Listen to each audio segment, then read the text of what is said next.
our table set up, we're going to start wet sanding.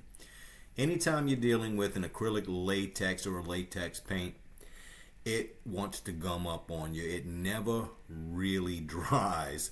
It stays gummy. So, wet sanding is one of your only options if you want to get that surface smooth enough to prime or paint over without it balling up and gumming up and destroying your sandpaper.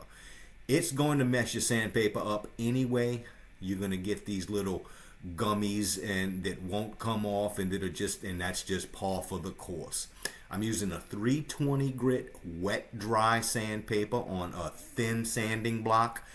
You will see me use all kinds of things. I will use a Bondo spreader and wrap sandpaper around it. I will use a paint stick and wrap sandpaper around it, all depending on my needs. Now, if you look closely, you'll see that I have this door taped up with a duct tape.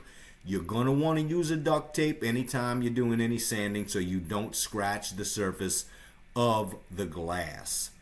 You can get away with it if you're very careful, as I have been in the past, but it is not recommended.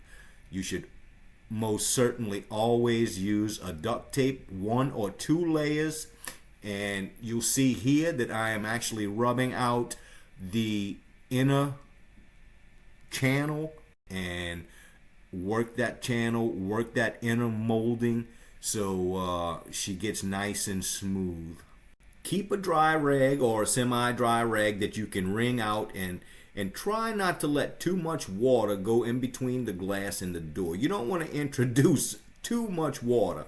Once you've wet sanded the door, it's time to either let it dry if you don't have a compressor with compressed air, or it's time to use your compressor. Make sure you drain all the lines from any moisture before you pull the trigger on an air gun or a sprayer, and because you don't want any oils from the compressor to get on your newly prepped surface.